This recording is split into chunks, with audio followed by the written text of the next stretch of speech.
Chapter number 12 का example number 12.1 है हमारे सामने, जिसमें हमें दिया गया है कि एक करंट है 0.5 एम्पियर का, जो कि एक ड्रॉ किया जा रहा है इलेक्ट्रिक बल्ब से 10 मिनट के लिए। हमें फाइंड करना है उसमें चार्ज कितना है, find the amount of electric charge that flows through the circuit. ठीक है, तब क्या है, यहाँ पे एक करंट है 0.5 एम्पियर का। एम्पियर करंट की एसआई यूनिट होती है, किससे, एक बल्ब से फ्लो कर रही है। कितने मिनट के लिए, 10 मिनट्स के लिए। फाइंड क्या करना है हमें, find the amount of electric charge that flows through the circuit. अब इस पूरे सर्किट में इलेक्ट्रिक चार्ज क्या है वो हमें फाइंड करना है, क्यू। ठीक है, इसे फाइंड करने के लिए हम एक फार्मूला यूज़ करेंगे जो कि है करंट का, I is equals to Q by T, जो कि हमारा I है हमारा करंट एंड Q है हमारा चार्ज एंड T हमारा टाइम। तो अब हमें फाइंड क्या करना है, Q। तो हम T को इधर ले आ सकते हैं, तो Q क्या हो जाएगा हमारा I into T, correct, I into T. अब क्वेश्चन में देख लेते हैं हमें क्या क्या गिवन है।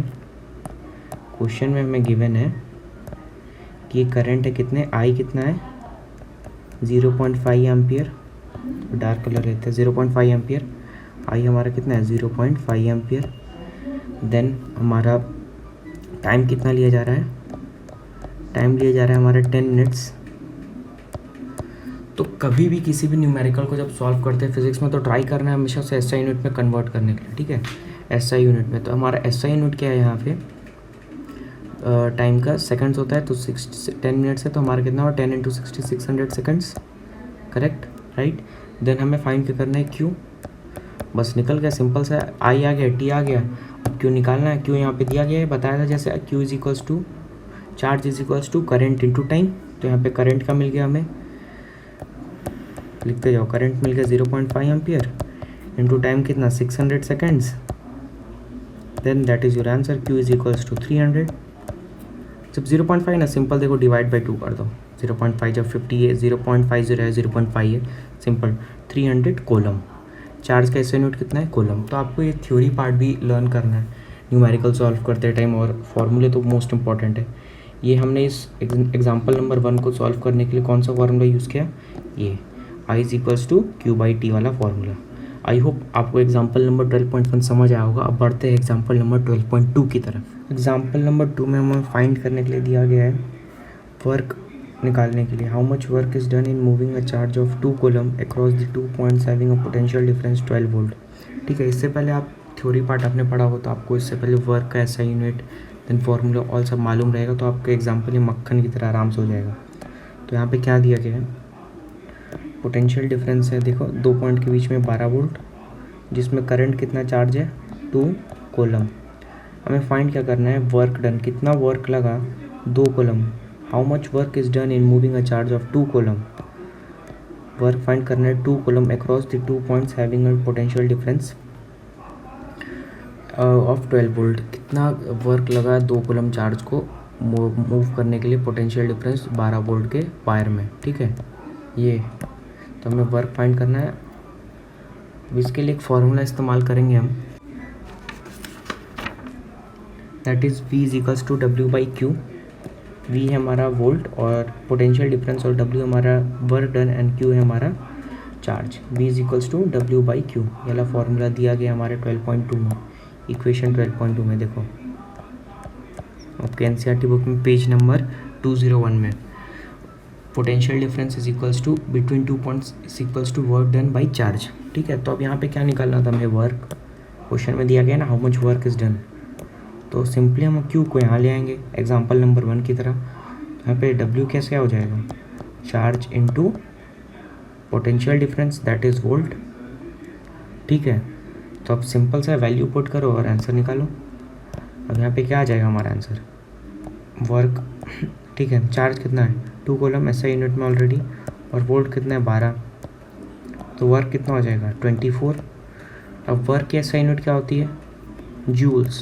क्या होती है, जूल्स, JULES, सिंपली जे लिख सकते हो आप इसको, सिंपल, 1 मिनट भी नहीं लगा। वर्क इज इक्वल्स टू क्या आ गया हमारा 24 joules.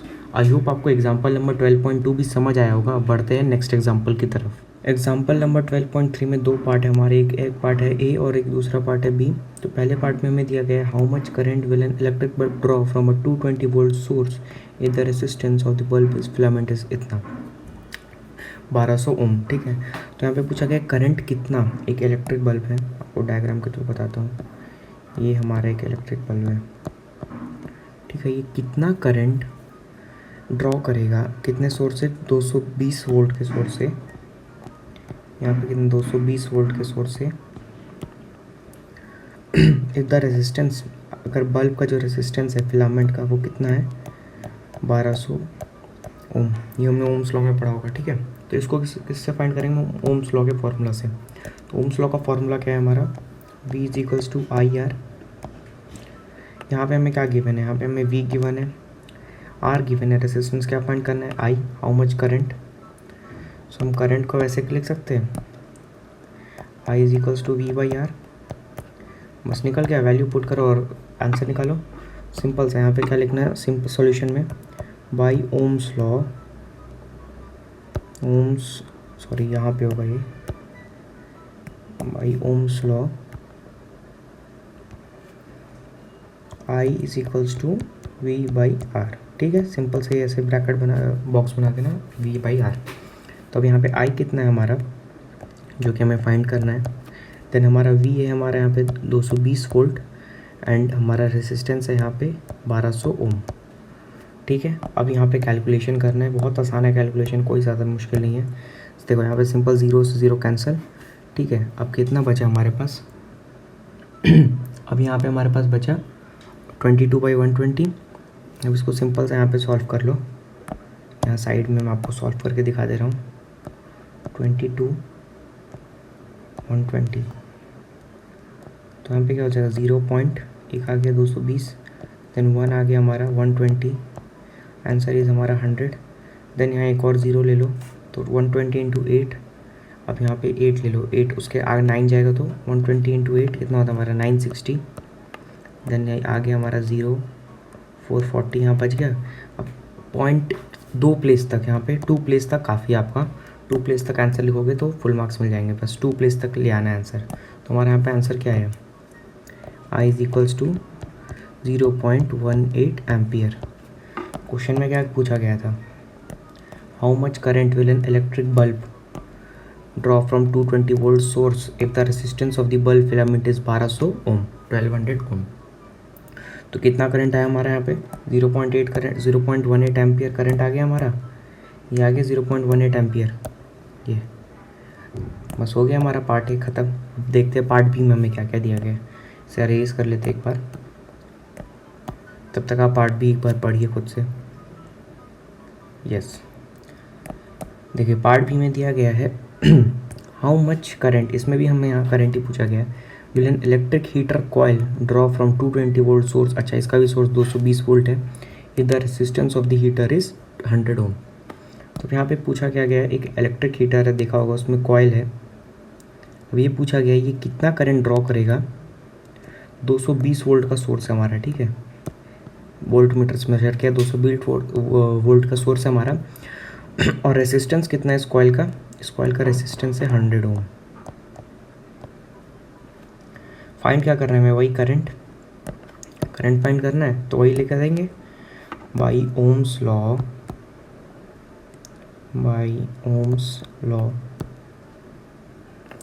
V is equals to हमारा क्या होता है आई आर। सो करंट क्या हो जाएगा हमारा, I is equals to V by are.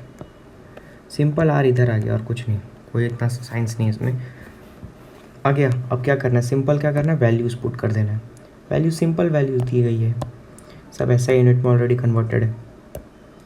अब यहाँ पे देखो क्या था हमारा वोल्ट, 220 वोल्ट है, कितना है I is equals to 220 by, बाद में लिख लेंगे ऐसे यूनिट बाई, और रेसिस्टेंस कितना है 100 ओम, रेसिस्टेंस की यूनिट होती है ओम। कैंसल 5 2 5 10 2 11 5 2.2, ठीक है, पॉइंट में आ जाएगा। तब यहाँ पे आंसर क्या आ गया हमारा, करंट कितना है, पहले के रेस कर देते, बचा हुआ था, करंट आ गया हमारा 2.2 एम्पियर। तो यहाँ पे क्या पूछा गया था हमसे, how much current will an electric heater coil draw from a 220 volt source if the resistance of the heater coil is 100 ओम। तो कितना आ गया हमारा आंसर, 2.2 एम्पियर जो है भैया वो चार्ज ड्रॉ करेगा, इलेक्ट्रिक करंट ड्रॉ करेगा, चार्ज नहीं, ठीक है। और पहले वाले में क्या था, 0.18 एम्पियर करंट चार्ज ड्रॉ करेगा। तो इसी के साथ हमने एग्जांपल नंबर 12.3 कैसे पूरे कैलकुलेशन के साथ सॉल्व करना है वो कर चुका है। आई होप आपको दोनों पार्ट समझ आए होंगे। अब चलते हैं नेक्स्ट एग्जांपल की तरफ। एग्जांपल नंबर 12.4 में हमें दिया गया है the potential difference between the terminals of an electric heater is 60 volt. ठीक है, यहाँ पे क्या है, एक पोटेंशियल डिफरेंस दिया गया है दो टर्मिनल्स के बीच। क्या है, एक बीच में क्या हमारा एक इलेक्ट्रिक हीटर है, ठीक है। पहले क्या है, 60 वोल्ट है पोटेंशियल डिफरेंस दोनों पॉइंट के बीच में। उसके बाद क्या है, when it draws a current of 4 ampere. तो जब पोटेंशियल हमारा 60 वोल्ट है तो करंट कितना ड्रॉ कर रहा है हमारा, 4 एम्पियर का। अब क्या क्या है, from the source, obviously current source ही आएगा, ठीक है।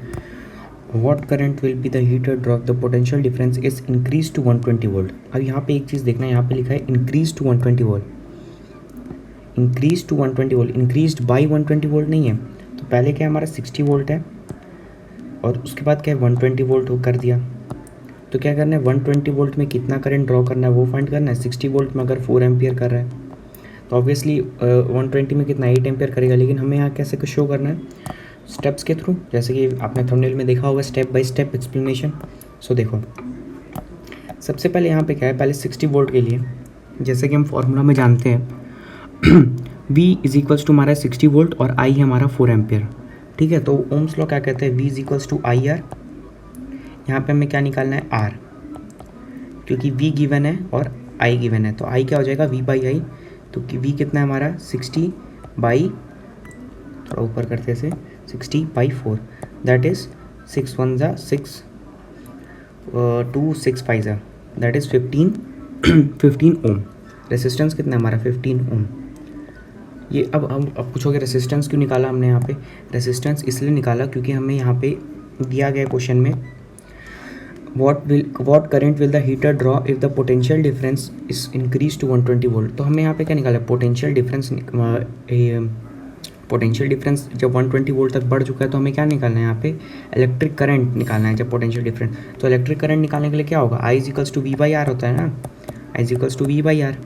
वैसे ही जैसे यहाँ पे हमें फॉर्मूले में दिया I equals to V, R इधर आ जाता है, समझे ना। तो वही, तो इसके लिए हमें R निकालना था, इसलिए हमने यहाँ पे रेसिस्टेंस R निकाला। तो यहाँ पे हमारा रेसिस्टेंस कितना आ गया 15 ओम। नाउ अब हमारा क्या है, आई निकालना है सेकंड वाले में। वोल्ट कितना है हमारा 120 volt, increase to 120 volt, by नहीं है तो हमारा 120 वोल्ट हो गया। और ये आ गया हमारा है 15। तो जब इसे डिवाइड करेंगे तो ये कट जाएगा हमारा 15 8 से डायरेक्ट कट जाएगा हमारा ये 8 एम्पियर। आ गया हमारा आंसर 8 एम्पियर। यही पूछा गया था क्वेश्चन में, हमने बता दिया। देखिए फिर से पढ़िए, the potential difference between the terminals of an electric heater is 60 volt. तो एक इलेक्ट्रिक हीटर है, उसके टर्मिनल्स के बीच में एक इलेक्ट्रिक हीटर है जो क्या कहते हैं, उसके बीच में जो पोटेंशियल डिफरेंस है टर्मिनल्स के अक्रॉस टू एंड्स वो कितना है 60 वोल्ट है। जब वो करंट 4 एम्पियर ड्रॉ कर रहा है एक सोर्स से, ठीक है, when it draws a current of 4 ampere from the source. अब क्या है, व्हाट अब पूछा गया हमसे यहाँ पे, व्हाट